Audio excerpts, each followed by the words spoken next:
আম্মা জান আয়েশা রাদিয়াল্লাহু তাআলা আনহা, নাম শুনেছেন সকলে?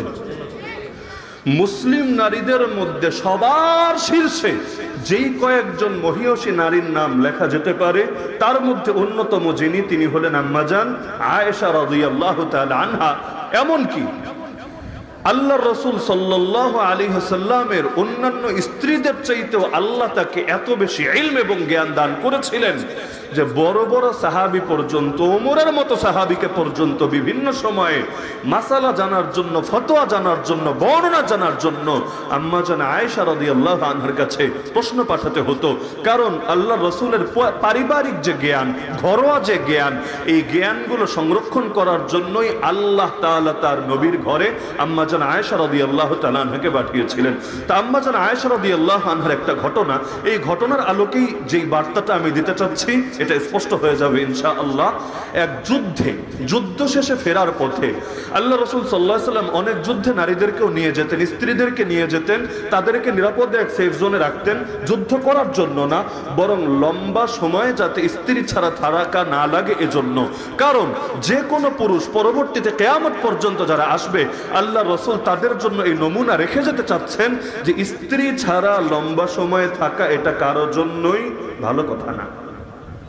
মনে করেন যারা প্রবাসে থাকে এবং লম্বা সময় আসতে পারে না, 5 বছর পর দেশে আসা লাগে, 2 বছর পর দেশে আসা লাগে, তাদেরকে যে নিজের আখলাক ঠিক রাখার জন্য কি পরিমাণ কষ্ট করা লাগে, কি পরিমাণ সবর করা লাগে, ওই হালতে যে পড়েছে একমাত্র সে জানে। কেউ কেউ তো নফস শয়তানের ধোকায় পড়ে গুনাহ করেই ফেলে, আর যারা গুনাহ করে না তাদেরকেও হয়তো রোজা রেখে বা বিভিন্ন তরিকায় নিজেকে নিয়ন্ত্রণ করা লাগে।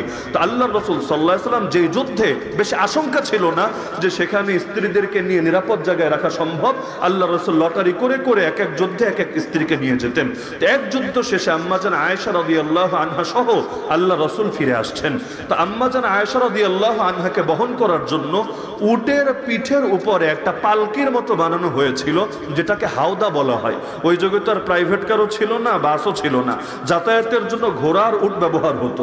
তো ঘোড়ার উটের উপর ডাইরেক্ট চড়ে বসলে তো পর্দা রক্ষা হবে না, তো উটের পিঠের উপর ছোট একটা ঘরের মতো পালকির মতো বানানো থাকতো, যেটার নাম হলো হাওদা। সেই হাওদার মধ্যে পর্দা সহকারে নারীদেরকে রাখা হতো।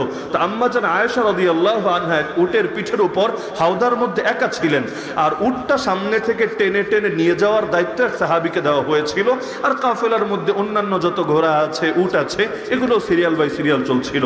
তো ওই যুগে তো অনেক সময় লম্বা সফর করা লাগতো গন্তব্যে যেতে, কখনো 1 দিন, 1.5 দিন, 2 দিন, কখনো সপ্তাহ পর্যন্ত লেগে যেত। তো যাতায়াত করতে করতে এক জায়গায় এসে তারা সিদ্ধান্ত নিলেন এখানে কিছুক্ষণ বিশ্রাম করব, বিশ্রাম করা শেষ করে আবার আমরা আমাদের গন্তব্যের দিকে যাত্রা করব। যখন বিশ্রাম করার জন্য সকলে সেখানে থামলেন, আম্মা জান আয়েশা রাদিয়াল্লাহু তাআলা আনহা জরুরত সারার জন্য একটু জঙ্গলের ভেতরে গেলেন। জরুরত শেষ করে তিনি ফিরেও আসলেন।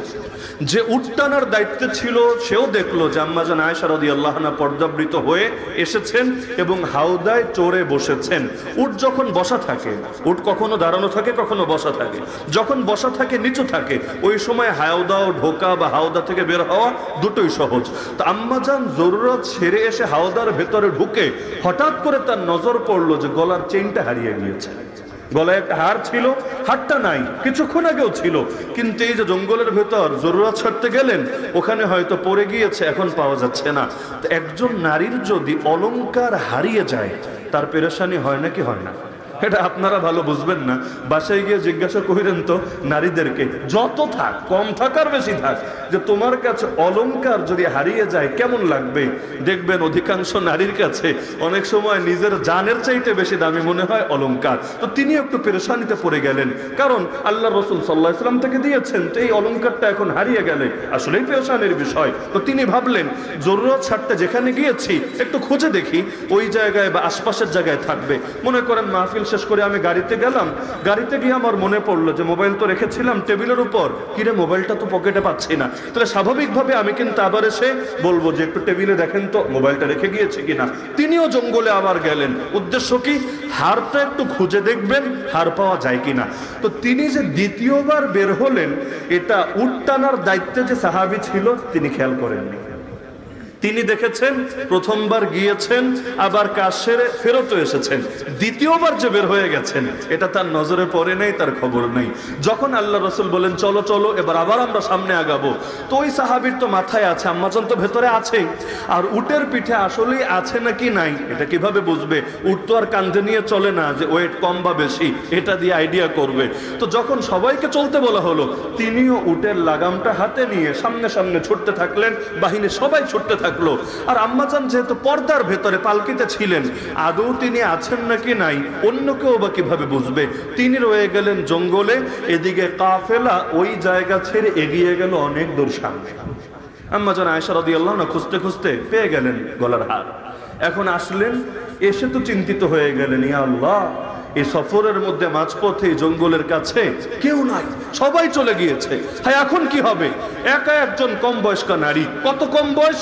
যে বিয়ের সময় বয়স মাত্র 6 বছর, যখন ঘরে তুলেছেন বয়স মাত্র 9 বছর, আর যখন আল্লাহর রাসূলের ওফাত হয়েছে এই রবিউল আউয়াল মাসে 11 হিজরিতে, তখনই বয়স মাত্র 18 বছর। মানে বাংলাদেশের আইনে মাত্র বিয়ের বয়স হয়েছে। এতকাল পর্যন্ত তো তার বিয়ের বয়সই হয় নাই এই দেশের আইন অনুসারে। আল্লাহ রসুল সাল্লাল্লাহু আলাইহি ওয়াসাল্লাম যদি এই দেশে প্রেরিত হতেন আর এখানে দাওয়াত দিতেন, এই জালেম সরকারকার নবীরাও হয়তো জেলে ভরে রাখত। তো বলছিলাম, আম্মাজান আয়েশা রাদিয়াল্লাহু তাআলা আনহা হার তো খুঁজে পেলেন, কিন্তু এসে দেখেন কাফেলা তো অনেক দূর চলে গেছে। এখন কি হবে? বয়স তো কম, কিশোরী এক মেয়ে, এখানে কি করবেন তিনি? তো হঠাৎ তার মাথায় চিন্তা আসলো যে আল্লাহ নবী সাল্লাল্লাহু আলাইহি ওয়াসাল্লামের একটা নিয়মিত রুটিন ছিল। তিনি যখন কোনো বাহিনী নিয়ে যাত্রা করতেন আর পথিমধ্যে বিশ্রাম করতেন, বিশ্রাম শেষে আবার যখন কাফেলা নিয়ে সামনে আগাতেন, পেছনে 2-1 জনকে তিনি রেখে দিতেন, যারা অনেক পেছন থেকে ধীরে ধীরে ফলো করে করে আসবে। কেন?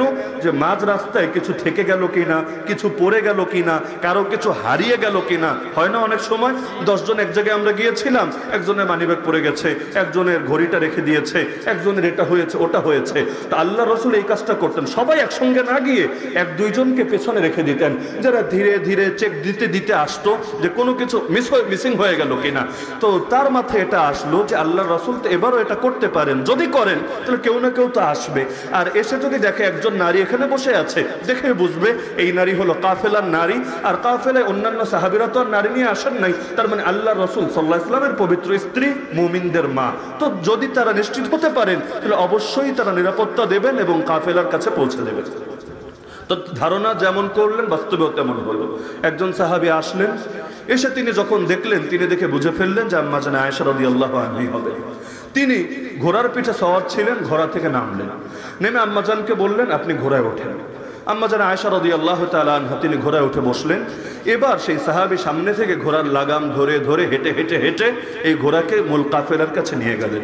পুরো প্রক্রিয়াটা একটা স্বাভাবিক প্রক্রিয়া ছিল, কিন্তু কারো মনের ভেতর যদি শয়তানি থাকে, ও দুনিয়ার সবকিছুর মধ্যেই দোষ খুঁজতে থাকে। বাংলায় বলে, যারে দেখতে পারি না তার চলন বাঁকা। এই দেশে দেখবেন সাধারণত যারা দল করে, যেই দল হোক, নিজের দলের আকাম কুকামেরও পক্ষে থাকে আর ভিন্ন দলের ভালো কাজেরও বিরোধিতা করে, যেটার দলান্ধতা বলে, আসাবিয়াত। আল্লাহ রসুল বলেন, কেউ যদি আসাবিয়াতের জন্য লড়াই করে সেও জাহেলিয়াতের মধ্যে আছে, আসাবিয়াতের উপর মরে সেও জাহেলি মরণ মরে।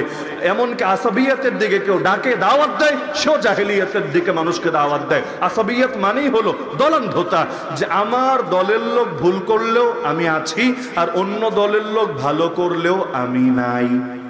এমন হয় নাকি হয় না? হয় নাকি হয় না? আল্লাহ রাসূল সংজ্ঞা দিয়েছেন দলান্ধতার, যে নিজের দলের, নিজের স্বজনদের, নিজের সম্প্রদায়কে জুলুমের ব্যাপারেও সহযোগিতা করার নামই হলো এই দলান্ধতা। যেমন আপনি দেখতে পাচ্ছেন জনগণ আন্দোলন করছে, যৌক্তিক আন্দোলন, নৈতিক আন্দোলন, বৈধ আন্দোলন, কিন্তু আপনাকে দালালি করতে হবে দলের। দালালি করতে গিয়ে আপনি এই নিরপরাধ মানুষ যাদের পক্ষে দাঁড়ানো আপনার জন্য ফরজ ছিল, পক্ষে না দাঁড়িয়ে গুলি করলেন তাদের বুকে, রামদা দিয়ে কোপালেন তাদেরকে, বিভিন্নভাবে তাদেরকে কষ্ট দিলেন, বাধাগ্রস্ত করলেন, ধরে ধরে জেলে ভরলেন। আপনি তো ভাবলেন আরে দুনিয়ায় মানুষের কথা শুনতে বাধ্য, না হলে দলের পদ থাকবে না, না হলে চাকরি থাকবে না, না হলে এই হবে না সেই হবে না। কিন্তু আপনি জানেন না, আপনি নিজের অজান্তেই দলান্ধতায় পতিত হয়েছেন, জাহেলিয়াতে আক্রান্ত হয়ে গিয়েছেন, যে অবস্থায় আপনি মরলেও ডাইরেক্ট জাহান্নামে গিয়ে পৌঁছবেন। তো মুনাফিকরা তারা সর্বদা অপেক্ষায় থাকতো কিভাবে আল্লাহর রাসূল সাল্লাল্লাহু আলাইহি ওয়াসাল্লামের দোষ বের করা যায়, কিভাবে তাকে সমাজের মধ্যে পচানো যায়, গালিগালাজ করা যায়, নিন্দিত করা যায়। তো এখন তারা এটাকে সুযোগ হিসাবে কাজে লাগালো। কারণ নারী কেলেঙ্কারি যদি কারো সঙ্গে লেগে যায়, সমাজে তার দাওয়াতের দাম থাকে না, মানুষ ধীরে ধীরে তার উপর আস্থা হারিয়ে ফেলে। তারা এবার এই সংবাদ প্রচার করে দিল, ছি ছি ছি, মূলত এই মেয়ের সাথে এই ছেলের আগে রিলেশন ছিল এবং এই কাফেলা যখন এসেছে ইচ্ছাকৃতভাবে পেছনে পড়ে থেকে তার সঙ্গে শারীরিক সম্পর্ক করেছে, জিনায় লিপ্ত হয়েছে। নাউযুবিল্লাহি মিন যালিক। এই যে দাবি করেছে, দাবির পক্ষে কোনো প্রমাণ নাই। প্রমাণ দিবে কিভাবে? দেওয়ারও কোনো সুযোগ নাই। কিন্তু কথা যদি একবার কোনোটা রটে যায়, তাহলে কিছু মানুষ কিন্তু সেটার সঙ্গে এমনি তাল মিলায়। গুজব সমাজে যেগুলো ছড়ায়, দেখবেন প্রতিটা গুজবের পক্ষেই কিছু বিশ্বাসকারী, কিছু ঈমান স্থাপনকারী কিন্তু দাঁড়িয়ে যায়। বিশেষ করে মিডিয়ার যুগে সবচাইতে বড় সমস্যা এটা। মিডিয়া সবার হাতে হাতে, গুজবও ছড়িয়ে যায় মিনিটে মিনিটে। গুজব ছড়াতে দেরি, পাবলিকের বিশ্বাস করতে দেরি না। তো এখন আম্মাজানের ব্যাপারে কথা যখন উঠালো, উঠিয়েছে কারা? মুনাফিকরা। মূল চক্রান্ত করেছে কে? মুনাফিকদের সর্দার, যার নাম আব্দুল্লাহ বিন উবাই ইবনে সালুল। মাঝে মধ্যে আমি হাসি। এই যে এখন মিডিয়াগুলো আমাদের বড় বড় হুজুরদের পেছনে লাইন লাগিয়ে রাখে, কখন বের হবে, ধরেন প্রধান উপদেষ্টার সঙ্গে সাক্ষাৎ করতে গেলে কখন বের হবে, একটু তার সামনে মাইক বাড়িয়ে একটা ফুটেজ নেওয়া যাবে, একটা সাক্ষাৎকার নেওয়া যাবে, এর জন্য 50টা 100টা মিডিয়া হুমড়ি খেয়ে পড়ে। অথচ 2 দিন আগেই তারা রিপোর্ট করেছে এইটা জঙ্গি, এটা মৌলবাদী, এটা এই সমস্যা, ওইটা ওই সমস্যা। তো জঙ্গির পেছনে ঘুরস কিনলে এটা তো লজ্জা লাগে না? তার মানে হইল এগুলোর কোনো আদর্শই নেই, পুরোটাই টিকে থাকে ভণ্ডামির উপর। আমার নিজের ক্ষেত্রেও তেমন হয়েছে। 2021 সালে যেই সংবাদ মাধ্যমগুলো, নাম নাই বলে, যেই সংবাদ মাধ্যমগুলো আমাদেরকে জঙ্গি বলে উল্লেখ করেছে, এখন দেখে মাঝে মধ্যে তারাও আমাদের নামে রিপোর্ট করে যে আলী হাসান ওসামাকে আদালত থেকে, মামলা থেকে নিষ্কৃতি দেওয়া হয়েছে, আলী হাসান ওসামা অমুক জায়গায় এই কথা বলেছে। দেখি আর হাসি। 2 দিন আগে ছিলাম জঙ্গি, 2 দিন পর হয়ে গেলাম আমরাই তাদের কাছে সংবাদের খোরাক। এই যে আফগানিস্তানে 15 আগস্ট যে বিজয় অর্জন করলো আফগানিস্তানের তালেবান সরকার, আমরা জেলে থাকতে, বাইরে আসলে ওইভাবে আমার পত্রপত্রিকা পড়ার খুব বেশি সুযোগ হয় না, তো জেলে থাকতে তো অফুরন্ত সময় আছে। মোটামুটি সবগুলো পত্রিকায় যেগুলো আসতো, জেলে 4টা পত্রিকা এলাও, একটা ইংলিশ, 3টা বাংলা। ইংলিশ হলো ডেইলি স্টার, বাংলা হলো জঘন্য কণ্ঠ একটা আছে না, জনকণ্ঠ, আর সমকাল আর যুগান্তর, এইগুলো চলে জেলের মধ্যে।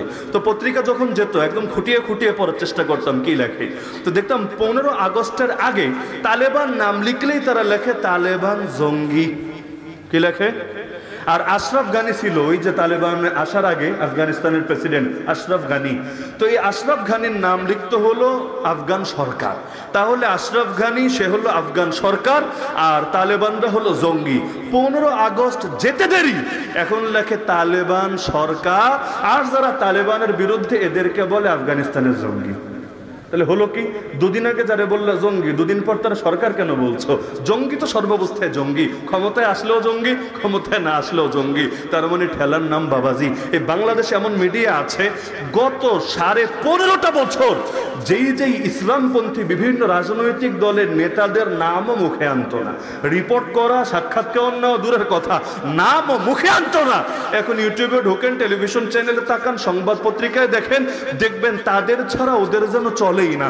সকাল নাই, দুপুর নাই, বিকাল নাই, রাত নাই, কই ঘুরতে গেল, কই খেতে গেল, কই হাঁটলো, কই কি বললো না বললো, ব্যাস এগুলোই। তার মানে ওদের কাছে ধান্দাটাই হলো মূল। তো মুনাফিকরা ওঠ পেতে থাকে কিভাবে ইসলামের বদনাম করা যায়। সুযোগ একটা পেল, কাজে লাগিয়ে দিল। সব মুনাফিকরা এক সুরে সুর মিলালো। কিছু মুসলমান, মুনাফিক না, মুসলমান সাহাবী, তারাও ওদের কথা শুনে তারাও একটু সন্দেহে পড়ে গেলেন। কারণ যা কিছু রটে তার কিছু না কিছু তো ঘটে, এমন একটা বিশ্বাস কিন্তু অনেকের ভেতরে আছে যে যা কিছু রটে তার কিছু না কিছু তো ঘটে। তো কথা যেহেতু উঠেছে আম্মাজানের চরিত্র নিয়ে, তাহলে মনে হয় কিছু একটা তো ব্যাপার স্যাপার আছে। নাউযুবিল্লাহ। তো বিভিন্ন সাহাবী, হাসান বিন সাবিত রাদিয়াল্লাহু আনহু, মিস্তা রাদিয়াল্লাহু আনহু, এরকম বিভিন্ন সাহাবীও তাদের সঙ্গে এই জাতীয় কথাবার্তা বলে বসলেন। যদিও তাদের ইমানে কোনো সমস্যা নাই, কোরআনের বিশ্বাসে, নবীর প্রতি আস্থায় তাদের কোনো ধরনের কোনো ত্রুটি নাই। কিন্তু একটা কথা যখন অনেকে মিলে বলতে শুরু করে, কিছু হুজুকে পাবলিক না বুঝে এটার সঙ্গে তাল মিলাতে থাকে, তাদের দ্বারা এই কাজটা হয়ে গেল। পরবর্তীতে বিভিন্ন সাহাবীও কষ্ট পেলেন। যেমন মিস্তার রাদিয়াল্লাহু আনহুকে টাকা পয়সা দিতেন আবু বকর রাদিয়াল্লাহু আনহু, তিনি কসম খেয়ে বললেন, ওরে সারা জীবন টাকা পয়সা দিলাম আমি, এখন আমার মেয়ের নামে সে বদনাম করছে, আর একটা টাকাও আমি দিব না। আল্লাহ কোরআনে বললেন, খবরদার এইরকম কসম খেও না, বরঞ্চ ক্ষমা করে দাও, আল্লাহ তোমারে ক্ষমা করে দিবেন। তো এখন এভাবে কথা যখন আসলো, পরবর্তীতে আল্লাহ নিজে, লম্বা ঘটনা, পুরো ঘটনায় না যাই, আল্লাহ নিজে কোরআনের আয়াত নাজিল করে আম্মা জান আয়েশা রাদিয়াল্লাহু আনহার চরিত্রের সার্টিফিকেট দিয়ে দিলেন। কোন চেয়ারম্যান সার্টিফিকেট না, মেম্বার সার্টিফিকেট না, কাউন্সিলরের সার্টিফিকেট না, কার দেওয়া সার্টিফিকেট? যার উপর কোন ধরনের কথা হতেই পারে না। এমনকি আল্লাহর রাসূল তিনি যদি বলতেন যে আয়েশা পবিত্র, তার ব্যাপারে যা বলেছে অপবাদ, মুনাফিকরা বিশ্বাস করতো না। তারা বলতো, আরে নিজের স্ত্রীকে তো ভালো বলবেই নিজের ইজ্জত বাঁচানোর জন্য। কিন্তু কোরআনের আয়াতে আল্লাহ নাজিল করে দিলেন, এবং কিয়ামত পর্যন্ত যারাই কোরআন খতম করবে প্রত্যেকে আয়াত পড়ে আম্মা জানের চরিত্রের সনদ দিতে, সনদ স্বীকার করে নিতে বাধ্য হবে। ব্যাস, আল্লাহ রাসূল সাল্লাল্লাহু আলাইহি ওয়াসাল্লাম এই আয়াত তেলাওয়াত করলেন, সব সাহাবীরাও শুনলেন। যে প্রসঙ্গে পুরো ঘটনাটা আমি টানলাম, আল্লাহ রাব্বুল আলামিন আম্মা জানের চরিত্রের বিশুদ্ধতা সার্টিফিকেট দিয়ে বললেন, লাউলা ইজ সামিআতুমু, হে মুমিনরা, যখন তোমরা এই প্রোপাগান্ডা শুনলা, এই অপবাদটা শুনলা, শোনার সঙ্গে সঙ্গে লাউলা ইজ সামিআতুমুহু কুলতুম মা ইয়াকুনু লানা আন নাতাকাল্লামা বিহাদা সুবহানাকা হাযা বুহতানুন আযীম, কথাটা শোনার সঙ্গে সঙ্গে কেন বললা না, আমাদের মুখ দিয়ে তার ব্যাপারে এই কথা বলা সাজে না, আল্লাহ তুমি বড় পবিত্র, নিঃসন্দেহে এটা বড় অপবাদ। আল্লাহ বললেন, আয়াত পড়ার পরে না, ঘটনা শোনার সাথে সাথেই তোমরা কেন বললা না যে এটা বড় জঘন্য অপবাদ, আল্লাহ তুমি পবিত্র? কেন বলবো? আম্মা জান আয়েশা রাদিয়াল্লাহু আনহা তিনি পবিত্র নাকি তিনি কিছু করেছেন, দুইটার কোনোটার পক্ষেই কিন্তু কারো কাছে দলিল নেই। যেই সাহাবীরা বলছেন না তিনি কিছু করেন না, এটা অপবাদ, তারা কি দলিল দেখাতে পারবেন? আরে কোনো ফুটেজ, কোনো সাক্ষী দেখাতে পারবেন? কারণ সেখানে কেউ ছিল না। আবার যারা অপবাদ দিচ্ছে তাদের কাছেও কোনো দলিল নাই, তারাও পক্ষে বা বিপক্ষে যেটা বলছে সবই দলিল ছাড়া। তাহলে স্বাভাবিকভাবে যদি দুই রকম কথা আসে, নিরপেক্ষ থাকে মানুষ, তার নিরপেক্ষতা থাকা থেকেই সে এটাকে ইনসাফ মনে করে যে আমার পক্ষেও যাওয়ার দরকার নেই, বিপক্ষেও যাওয়ার দরকার নেই, আমি নিউট্রাল থাকি, মাঝামাঝি থাকি, দেখি কোন পক্ষে দলিল বের হয়। আল্লাহ ধমক দিয়ে বললেন, মুসলমান নিরপেক্ষ না রে মুসলমান, এই অপবাদ শোনার সঙ্গে সঙ্গে কেন বললি না যে এটা বড় অপবাদ? কিসের ভিত্তিতে বলবে? প্রশ্ন আসে কিনা? অপবাদ যে বলবো, অপবাদ কোনো কিছুকে বলতে চাইলেও তো একটা ভিত্তি লাগবে, একটা দলিল লাগবে, একটা প্রমাণ লাগবে। প্রমাণ কি? আর দুই নম্বরকে আল্লাহ আয়াতে বললেন, কেন বললি না আল্লাহ তুমি পবিত্র? পয়েন্ট দেখেন, অপবাদ দেওয়া হচ্ছে আম্মাজানকে, তাহলে আম্মাজান পবিত্র এই কথা আল্লাহ বলতে আদেশ দিতে পারেন, কিন্তু আল্লাহ আদেশ দিলেন কেন বললি না আল্লাহ তুমি পবিত্র? কেউ কি আল্লাহকে অপবিত্র বলেছে? আরে মুনাফিকরাও কি বলেছে আল্লাহ অপবিত্র? মুনাফিকরা বলেছে আম্মাজান আয়েশা রাদিয়াল্লাহু আনহা অপবিত্র, নাউযুবিল্লাহ। তাহলে আল্লাহ ধমক দিয়ে বলতে পারেন কেন বললি না আম্মাজান পবিত্র, কিন্তু আল্লাহ ধমক দিচ্ছেন কেন বললি না আল্লাহ তুমি পবিত্র? প্রশ্ন আসে কিনা? সুবহানাকা, এটা দিয়ে কিন্তু নামাজ শুরু করি আমরা, সানায় পড়ি সুবহানাকা আল্লাহুম্মা, হে আল্লাহ আপনার পবিত্রতা বয়ান করছি। একই কথা আল্লাহ বলতে বললেন কেন বললি না যে হে আল্লাহ তুমি পবিত্র? দুটোরই জবাব দিচ্ছি। প্রথমটার জবাব যে আল্লাহ পবিত্র কেন বলবো, আম্মাজান পবিত্র এটা না বলে, এর কারণ হলো আম্মাজানকে নবীর ঘরে বধূ বানিয়ে এনেছে কে? তিনি নিজের থেকে আসেন নাই, আল্লাহ নবীও তাকে নিজের থেকে বিয়ের প্রস্তাব দিয়েছেন নিজের আগ্রহে, এমনও ঘটে নাই, বরঞ্চ এই বিয়ের বন্দোবস্ত করেছেন আল্লাহ, আদেশ করেছেন আল্লাহ, জিবরিল আমিন এসে নবীকে জানিয়েছেন, পরবর্তীতে বিয়ে সংঘটিত হয়েছে। তাহলে আম্মাজান আয়েশা নবীর ঘরে আসলেন বধূ হয়ে, আনলেন কে? দুনিয়াতেও যদি কখনো মেয়ে খারাপ হয়, মানুষ গিয়ে কিন্তু ঘটককে ধরে, নাকি ধরে না? ঘটক কিন্তু গায়েব জানে না, ঘটক কিন্তু আলিমুল গায়েব না, তারপরও মানুষ ঘটককে গিয়ে ধরে। এই বিয়েতে ঘটক ছিলেন কে? আরে ঘটক ছিলেন কে? আল্লাহ নিজে পছন্দ করেছেন, নিজে আদেশ দিয়েছেন। তো এখন যদি বলে আম্মাজান খারাপ, তাহলে এটা আম্মাজানের উপর গিয়ে পড়ে না, কার উপর গিয়ে পড়ে? পৃথিবীর ইতিহাসে এমন কোন নবী নাই যেই নবীর ঘরের স্ত্রীর চরিত্রে কোনো ধরনের দাগ ছিল, কোনো ধরনের কলঙ্ক ছিল, কোনো ধরনের ত্রুটি ছিল। কারণ আল্লাহ নবীদেরকে সব দোষ ত্রুটি থেকে পবিত্র রাখেন। তাহলে আল্লাহর রাসূল যিনি নবীদেরও নবী, সব নবী সর্দার, তার ঘরের স্ত্রীর গায়ে দাগ থাকবে, এটা কিভাবে হতে পারে? তাহলে যদি আম্মাজানরে নিয়ে অপবাদ দেয়, অপবাদ আম্মাজানের উপর গিয়ে পড়ে না, কার উপর গিয়ে পড়ে? এজন্য বললেন, আরে আম্মাজান পবিত্র না অপবিত্র কথা রাখ, আগে বল আল্লাহ তুমি পবিত্র। আল্লাহ পবিত্র বলার মানে আম্মাজানও পবিত্র। দ্বিতীয় কথা, যে এটা অপবাদ কিসের ভিত্তিতে বলবো? এটাই আমাদের মূল পয়েন্ট, এটা আকীদার ভিত্তিতে বলবো। সাহাবীদের ব্যাপারে এক হলো আকীদা আর এক হলো ইতিহাস। আকীদা মানে বিশ্বাস, আর ইতিহাস মানে তো বোঝেনি আপনারা, এর সংজ্ঞা দেওয়ার দরকার নাই। ইতিহাসে পেলেন অমুক সাহাবী এই খারাপ করেছেন, ওই খারাপ করেছেন, ওই খারাপ করেছেন, অথচ আকীদার মধ্যে আপনি জেনেছেন যে আল্লাহ তাদের সবার উপর সন্তুষ্ট হয়ে গিয়েছেন। রাদিয়াল্লাহু আনহুম ওয়া রাদু আন, খালি সন্তুষ্ট হয়েছেন এমন না, আল্লাহ বলে দিয়েছেন মানুষ যদি সাহাবীদের মতো ঈমান আনতে পারে তবেই হেদায়েত পাবে, সাহাবীদের মতো ঈমান না আনলে জিন্দেগিতেও হেদায়েত পাবে না। ঈমান তো কাদিয়ানীরাও এনেছে, হেদায়েত পাবে না, কারণ এই ঈমান সাহাবীদের ঈমানের সাথে মেলে না। ঈমান তো হিজবুত তাওহীদও এনেছে, কিন্তু হেদায়েত পাবে না, কারণ তাদের ঈমান সাহাবীদের ঈমানের সাথে মেলে না। ঈমান তো শিয়ারও এনেছে, ওই ঈমান দিয়ে মুক্তি পাবে না, কারণ তাদের ঈমান সাহাবীদের ঈমানের সাথে মিলে না। সূরা বাকারে আল্লাহ জানিয়ে দিচ্ছেন, ফাইন আমানু বিমিসলি মা আমানতুম বিহি ফাকাদ ইহতাদাও, ঈমান আনতে হবে সাহাবীদের ঈমানের মতো, তবেই হেদায়েত পাওয়া যাবে। তাহলে যাদেরকে আল্লাহ ঈমানের কষ্টি পাথর, ঈমানের মানদণ্ড বানিয়ে দিলেন, যাদের উপর আল্লাহ নিজে খুশি এই ঘোষণা দিলেন, শুধু তাই না, আল্লাহ যাদেরকে জান্নাতি বলে জানিয়ে দিলেন। কিভাবে? ওয়াকুল্লাহু ওয়া'আদাল্লাহুল হুসনা, আল্লাহ তাদের সবার সঙ্গে ওয়াদা করেছেন সর্বোত্তম পরিণামের। আর সর্বোত্তম পরিণামের নাম জাহান্নাম না, সর্বোত্তম পরিণামের নাম কি? আরে পরিণামের নাম কি? জান্নাত। তো আল্লাহ ওয়াদা দিয়েছেন তাদেরকে জান্নাতের। তো যাদের উপর আল্লাহ খুশি, তাদের উপর তুমি খুশি না হওয়ার কে? তাহলে ইতিহাসের বর্ণনায় আপনি পাচ্ছেন তিনি দোষ করেছেন, আর আকীদার মধ্যে আপনি জানছেন যে আল্লাহ তাআলা তাদেরকে মাহফুজ, সুরক্ষিত রেখেছেন, আল্লাহ তাদের অতীতের সব পাপকেও মাফ করে দিয়েছেন, আল্লাহ তাদের উপর খুশি হয়ে গিয়েছেন, আল্লাহ তাদেরকে ঈমানের কষ্টি পাথর ঘোষণা করেছেন, আল্লাহ তাদের জন্য জান্নাতের ওয়াদা দিয়েছেন। তাহলে আকীদা নেবেন না ইতিহাস নেবেন? আরে বলেন না, আকীদা নেবেন না ইতিহাস নেবেন? আকীদা নেবেন না ইতিহাস নেবেন? আমার নবীর ব্যাপারে নাস্তিকরা আজও বিভিন্ন ইতিহাস আনে, নবী নাকি এই দোষ করেছেন, ওই দোষ করেছেন, নাউযুবিল্লাহ। এই যে রবিউল আউয়াল মাস এসেছে না, আমরা একদিকে নবীর পক্ষে আলোচনা করব, নাস্তিকরা আরেকদিকে নবীর বিপক্ষে আলোচনা করবে। ওরা বিভিন্ন ইতিহাসের দলিল দেখিয়ে দেখিয়ে বলবে দেখ দেখ দেখ কি দোষ, কি দোষ, কি দোষ, কি দোষ। ওরা যদি দোষ এভাবে বয়ান করে, আমরা কি একটা একটা দোষের জবাব দেব? না রে ভাই, সবকিছুর জবাব দেওয়া হয় না। জবাব দেওয়া হয় ওই জিনিসের যেটা ন্যূনতম সত্য হওয়ার সম্ভাবনা আছে। কিন্তু যেই জিনিস সত্য হওয়ার কোনো সম্ভাবনাই নাই, কেউ আপনারে গালি দিল একটা খারাপ ভাষা বলে, কোনো একটা জানোয়ারের বাচ্চা বলে, আপনি কি এখন জবাব দিবেন তুই যে আমারে বললি বান্দরের বাচ্চা, তুই যে আমারে বললি খিনজিরের বাচ্চা? কই রে, দেখ আমার ল্যাঞ্জা নাই, আমার গায়ে বান্দরের মতো পশম নাই, আমি তো গাছে গাছে লাফাই না, দেখ আমি তো মানুষের ঘরে জন্ম হয়েছি। এভাবে যুক্তি দিয়ে দিয়ে বুঝাবেন যে আপনি বান্দরের পুত না, আপনি মানুষের পুত? আর এভাবে যুক্তি দিয়ে বুঝাবেন নাকি?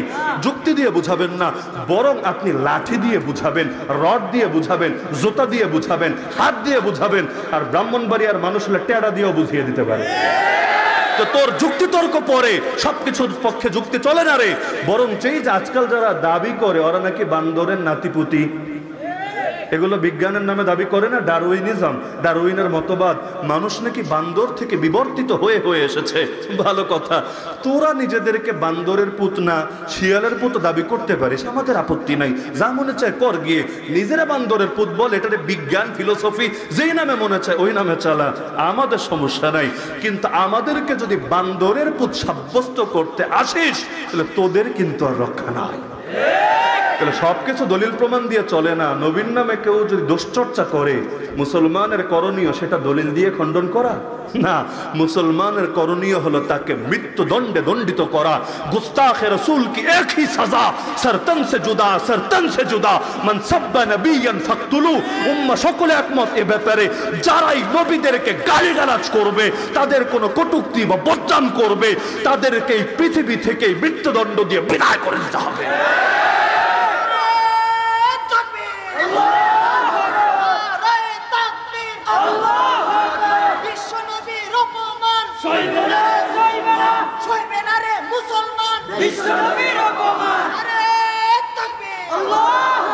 তো রবিউল আউয়াল মাস আসলে একদল যেমন নবীর নামে দোষচর্চার চেষ্টা করে, মুহররম মাস আসলে আরো বিভিন্ন মাস আসলে একদল নবীর বিভিন্ন সাহাবীর নামেও বদনাম করার চেষ্টা করে। এগুলোর ব্যাপারে আমাদের করণীয় কি? এটাই আমার শেষ কথা। ইযা রাআইতুমুল্লাযীনা ইয়াসুব্বুনা আসহাবী ফাকুলু লানাতুল্লাহি আলা শাররিকুম। যখন দেখবা কেউ আমার সাহাবীদেরকে গালিগালাজ করছে, তখন তাদের সাথে মহব্বতের কথা না রে, তাদেরকে বলবা লানত বর্ষিত হোক আল্লাহর তোদের দুজনের মধ্যে যে খারাপ তার উপরে। তোদের দুইজন মানে কি? যে একদিকে সাহাবী আর একদিকে তুই, এর মধ্যে যে খারাপ তার উপর আল্লাহ লানত বর্ষিত হোক। আর এটা তো ব্যাখ্যা করে দেওয়া লাগবে না, দুইজনের মধ্যে কে খারাপ, মানে তোর উপরে রব্বের লানত বর্ষিত হোক। তো যেই হাত উচ্চকিত হয়ে আল্লাহর নবীর কোন সাহাবীর শানে বেয়াদবি করবে, মুসলমানের জবাব যুক্তিতর্ক দিয়ে না, মুসলমানের জবাব হবে এটা, সে আঙ্গুলকে মুসলমান ভেঙে দিবে। যেই জিহ্বা আল্লাহ নবীর কোন সাহাবীর শানে গুস্তাখি করবে, মুসলমানের জবাব যুক্তি প্রমাণ দলিল আদিল্লা দিয়ে হবে না, ওগুলো বহুত পরের কথা। মুসলমান আগে সেই জিহ্বা টেনে ছেড়ে দিয়ে আসবে। আর যেই লোক আল্লাহর নবীর শানে গুস্তাখি করবে, তার ডিগ্রি যত বড় হোক, পদ পদবি বড় হোক, রাজনৈতিক পাওয়ার যত বেশি হোক, মুসলমান তার এই পৃথিবী থেকেই নিশ্চিহ্ন করে দেবে। সর্বশেষ একটা কথা বলেই আপনাদেরকে, যদিও এটা কারো কারো মনে কষ্ট লাগতে পারে, আমাদের পলাতক এক নেত্রীজি আছে না, পলাতক নেত্রীজি হেলিকপ্টারে করে যিনি পালিয়েছেন, অনেকে দুষ্টমি করে লেডি ফেরাউনও বলে, অত করা শব্দ নয়তো নাই বললাম। তিনি একবার পার্লামেন্টে দাঁড়িয়ে, রাজনৈতিক টপিক না এটা, আমি যে বার্তাটা দেওয়ার জন্য আগেরটার সাথে এটা কানেক্ট করছি, রাজনৈতিক এই নেত্রী একবার পার্লামেন্টে দাঁড়িয়ে এক নাস্তিক, যেই নাস্তিক নবীরে গালিগালাজ করত, নবীর নামে চটি গল্প পর্যন্ত লিখত, আর এটা সহ্য করতে না পেরে মুসলমান ওই নাস্তিকরেই দুনিয়া থেকে বিদায় করে দিয়েছিল। এবং স্বাভাবিক, এটা যে কোনো মুসলমানই, ব্রাহ্মণবাড়িয়ার যে মুসলমান ঠিকমতো নামাজও পড়ে না, রোজাও রাখে না, ও যদি এমন কাউরে পায় যে নবীরা গালি দেয়, আমি আল্লাহর উপর আস্থা রেখে বলতে পারি ও ওই মুসলমানরা আস্থা রাখবে না। কারণ সব প্রশ্নে আপোষ চলে না, সবকিছু আপোষের জায়গায় না। তো মুসলমান আবেগের তাড়নায় ঈমানের দাবিতে তারা বিদায় করে দিয়েছে। তো এখন তোমার উচিত ছিল এই মুসলমানের পক্ষে বলা, অত বড় কলিজা যদি না থাকে অন্তত চুপ থাকা। কিন্তু সংসদে দাঁড়িয়ে কি বলেছিল জানেন? বলেছে এই যে নাস্তিকটা, সে হলো দ্বিতীয় মুক্তিযুদ্ধের প্রথম শহীদ। আপনারা গুগল ইউটিউবে সার্চ করলেও এটা পেয়ে যাবেন। এটা বলেছে সে দ্বিতীয় মুক্তিযুদ্ধের প্রথম শহীদ। এক বাক্য, এটা নিয়ে এখনো কেউ মামলা করে নাই। অথচ এই শয়তান কি এটার জন্য যে সে আল্লাহ নবীর শানে যে গোস্তাখি করেছে, তাকে সমর্থনই দেয় নাই, তার প্রশংসা করেছে, তাকে শহীদ ঘোষণা দিয়েছে, তাকে দ্বিতীয় মুক্তিযুদ্ধের সৈনিক আখ্যা দিয়েছে। এর জন্য তো আমি মনে করি বাংলাদেশের প্রতিটা কোর্টে কোর্টে ধর্মানুভূতিতে আঘাত দেওয়ার মামলা ঠুকে দেওয়া দরকার ছিল না। এক নম্বরে সে মুক্তিযুদ্ধে কলঙ্কিত করেছে, কারণ ৭১-এর মুক্তিযোদ্ধারা কি নবীর শানে গালিগালাজ করার জন্য মুক্তিযুদ্ধ করেছে? তাহলে মুক্তিযুদ্ধের চেতনার সাথেই তো এটা সাংঘর্ষিক। যে মুক্তিযুদ্ধ শুরুই করত তারা আল্লাহর নাম বলে, শেষ করে প্রশংসা করত আল্লাহর নাম দিয়ে আলহামদুলিল্লাহ, এমনকি কোনো কথা বললেও সাথে জুড়ে দিত ইনশা আল্লাহ। তাহলে যেটার পরতে পরতে আল্লাহর প্রতি মহব্বত এবং আস্থা ছিল, সময় সুযোগ পেলে ক্ষেতের মধ্যেও আরে জায়নামাজ না থাকলে গামছা বিছিয়ে হলেও নামাজটা পড়ে নিত। সেই মুক্তিযুদ্ধকে আখ্যায়িত করা হচ্ছে যে আল্লাহর নবীর শানে গোস্তাখি বলে। দ্বিতীয়ত শহীদ কারে বলে?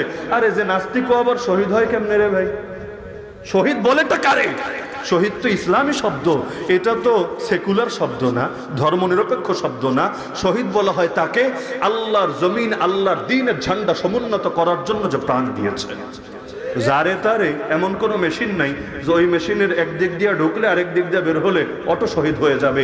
কেউ যদি কাফেরকে শহীদ বলে, সে শহীদ শব্দের সঙ্গে বেয়াদবি করেছে। আর ৩ নম্বর, নবীরে গালি দেওয়া যেমন পাপ, নবীকে যে গালি দেয় তার সমর্থন দেওয়া, তার শেল্টার দেওয়া সমান পাপ। সূরা লাহাব, তাব্বাত ইয়াদা আবি লাহাবি ওয়া তাব, মুখস্থ আছে না সবার? এই সূরায় আল্লাহ বলেছেন সায়াসলা নারান যাতা লাহাবি ওয়া ইমরাআতু, আবু লাহাব জাহান্নামে যাবে, ওর বউ জাহান্নামে যাবে। আবু লাহাব কেন জাহান্নামে যাবে? কারণ নবীর সাথে বেয়াদবি করেছে। তাব্বান লাকা ইয়া মুহাম্মদ, হে মুহাম্মদ তোরে ধিক্কার, আলিহাযা জামাতানা, তুই ফালতু বকওয়া শোনানোর জন্য আমাদেরকে ডেকেছিস। আল্লাহ জবাব দিয়েছেন তাব্বাত ইয়াদা আবি লাহাবি ওয়া তাব, ও আবু লাহাব কোন হাত দিয়ে তুই নবীর সামনে বেয়াদবি করছিস? আরে নবী ধ্বংস হবে না, নবীর কিছু হবে না, তোর দুইটা হাতই ধ্বংস হবে। শুধু ধ্বংসই না, শীঘ্রই তুইও জাহান্নামে যাবি, তোর বউও জাহান্নামে যাবে। এখন আমার জবাব দেন, আবু লাহাব জাহান্নামে যাবে বুঝলাম, কারণ আঙ্গুল উঁচিয়ে উঁচিয়ে নবীরে ধিক্কার দিয়েছে, বদনাম করেছে, বেয়াদবি করেছে। ওর বউ কি করেছে? ওর বউ তো সেখানে ছিলই না, এবং আঙ্গুল উঁচিয়ে নবীরে বদদোয়া দেয়ও নাই। তাহলে ওর বউ কোন দুঃখে জাহান্নামে যাবে? কারণ আবু লাহাব নবীর সামনে বেয়াদবি করেছে, আর ওর বউ ওর শেল্টার দিয়েছে, সাপোর্ট দিয়েছে। তাহলে কি বুঝলেন? গোস্তাখে রাসূলের শাস্তি যেটা, গোস্তাখে রাসূলের দালালি করবে যারা, পতিতার যে সাজা, পতিতার দালালেরও একই সাজা। বরঞ্চ অনেক সময় দালালের সাজা বেশি হয়। একজন মনে করেন চুরি করে না, তবে চুরি করাকে সমর্থন করে, এটার পক্ষে বয়ান করে, এটাকে সাপোর্ট করে, সমাজে এটার পক্ষে দালালি করে, তাহলে মানুষ কিন্তু চোরের চাইতে বেশি ওরে পিটাবে। কারণ তোর এই সমর্থন দেখে আরো নতুন নতুন নতুন নতুন চোর তৈরি হবে। তো তুমি সংসদে দাঁড়িয়ে যদি কোনো নাস্তিক, যে নাস্তিক নবীরে গালি দেয়, সেটারে শহীদ বলে আখ্যায়িত করো, তোমার এই বক্তব্য শুনে আর 10টা আসাদুলের মতো নাস্তিক তৈরি হবে, যারা 2024-এ এসেও আমার নবীর শানে, আল্লাহর কোরআনের শানে বেয়াদবি করবে। তাহলে যত নাস্তিক বাংলাদেশে এসেছে, শাহবাগ কাঁপিয়েছে, ব্লগে লেখালেখি করেছে, যার জন্য 2013 সালে আমাদের ভাইদেরকে রক্ত দিতে হয়েছে, হাজার হাজার আলেমকে বারবার বারবার জেল খাটতে হয়েছে, যেই মামলাগুলো নিয়ে বাংলাদেশের আলেম ওলামারা, আপনাদের জেলার আলেম ওলামারাও এখনো পর্যন্ত যে মামলাগুলোর ঘানি টানছে, এই সবগুলো শয়তান যেগুলো ছিল, যাদের কারণে আন্দোলন করতে হয়েছে, ওই শয়তানদের নৈতিক মদতদাতা আর সাপোর্টার ছিল সেই পলাতক সে। কথাটা খারাপ লাগছে বেশি?